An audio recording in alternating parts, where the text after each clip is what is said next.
viewers, it's your boy here, the Prodigal One JB with the Wrestling World Podcast Network. Just here to do a little quick video on my Hell in the Cell predictions. As you all know, Hell in the Cell is coming up this weekend. Excited to see the different matchups that's coming up, so I'm just going to go ahead and give a little rundown, a little bit of thoughts, and my predictions.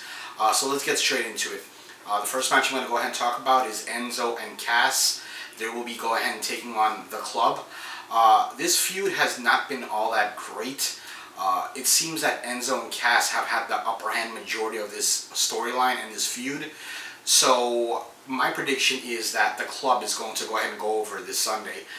In addition to that, the Club have not won a pay-per-view match, I think, since May.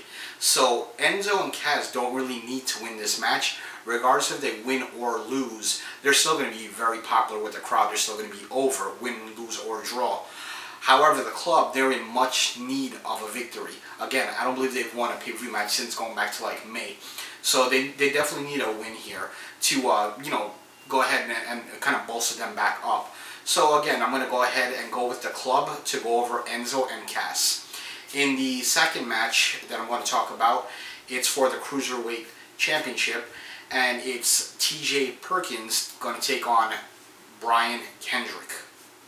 Now, I had different thoughts about this match. Originally, I had felt that TJP was going to easily defend the title.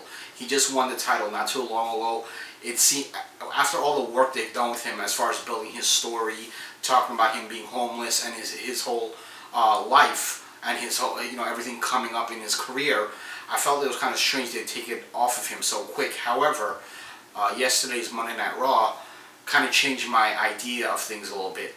We saw two things that helped me, that kind of deter me from thinking that TJP may actually go over on this one. Number one, Kendrick lost to Swan. Usually when somebody loses like that on Raw, it means usually they're going to go over on the pay-per-view. I'm very much into the belief of reverse psychology, which WWE employs a lot of the times, the reverse psychology.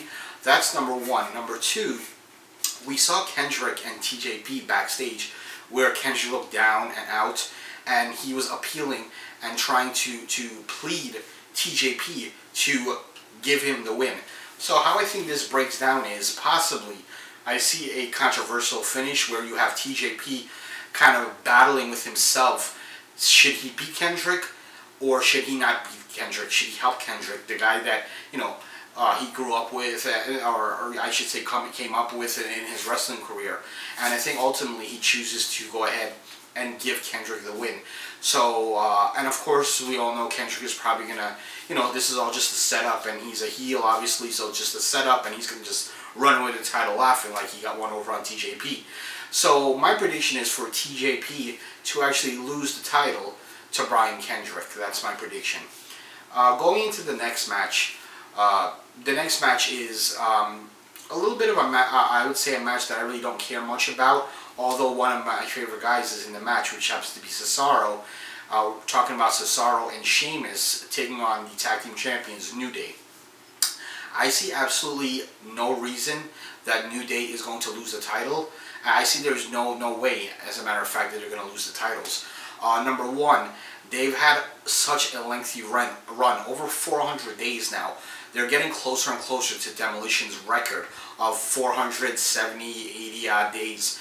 So it doesn't make sense for WWE to build this little storyline of them having such a lengthy run and just going ahead and making them lose the titles when they're just mere weeks away from breaking the record. I actually think New Day are going to hold on to the titles until the Royal Rumble. Or maybe even past that, going even into WrestleMania.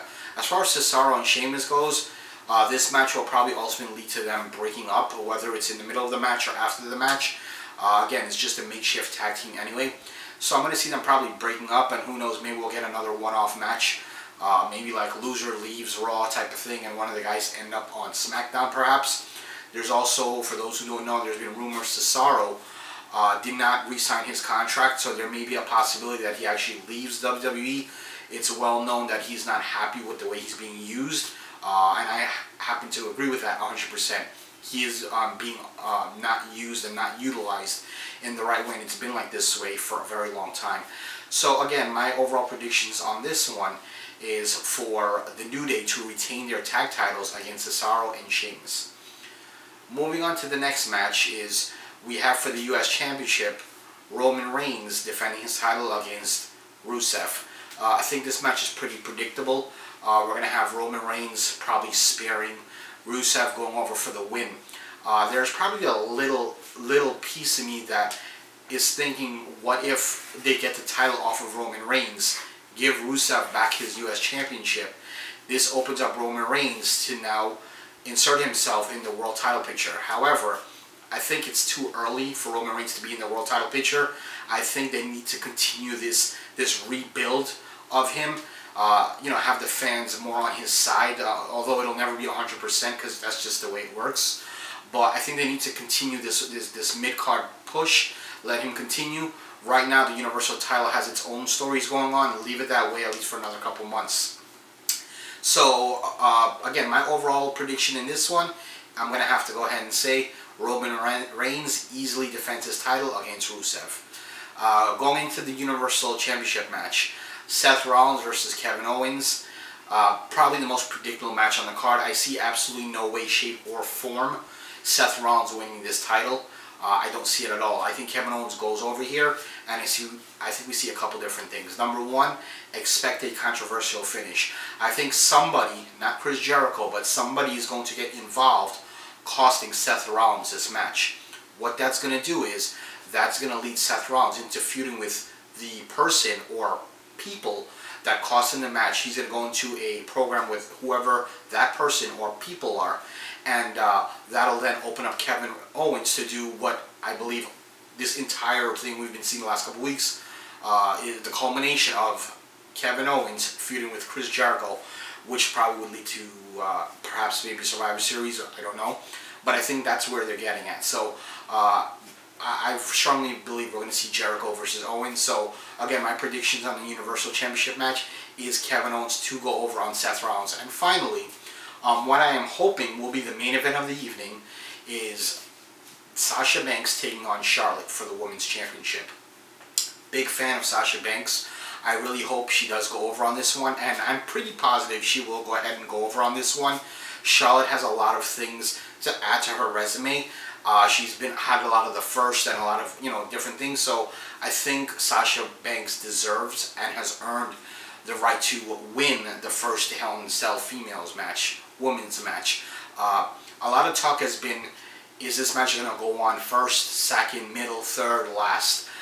We know Mick Foley, he tweeted that this would be the main event of the night, and then the tweet was taken down. And then just recently, Vince McMahon tweeted that there will be 3 main events: the women's title match, the US Championship match, and also the Universal Championship match. That remains to be seen what's going to be the final match of the night. According to rumors, WWE was scared that if they put on the Sasha Banks Charlotte match first, they were worried that people might not enjoy the rest of the show, even as far as thinking people may walk out on the show. I think that's taking a little bit too extreme. I don't think people are going to leave after the match. I mean, it shouldn't be the only match people are interested in, although it's the main match I'm interested in personally. So we'll see what happens there. I do think the women deserve to go on. They've main evented Raw. I think this is the best time to main event a pay-per-view, considering it's Hell in a Cell. It's a big field match with 2 of the best women in the division. So with that being said, again, I'm going to go ahead with Sasha Banks to go ahead and go over on Charlotte to retain the Women's Championship. That's pretty much going to do it for me. I just want to thank everybody for watching. You're going to see a lot more YouTube content from us at the WWPN. Please like, subscribe, whatever you can to our YouTube videos as well as our podcast. We can be seen on heard on iTunes, Stitcher, all the different podcast platforms. And I can be reached at WWPN JB on Twitter. So again, like, comment, subscribe. We want to hear from you guys. And that's pretty much it. Again, I am the Prodigal One JB from the Wrestling World Podcast Network, saying have a good day.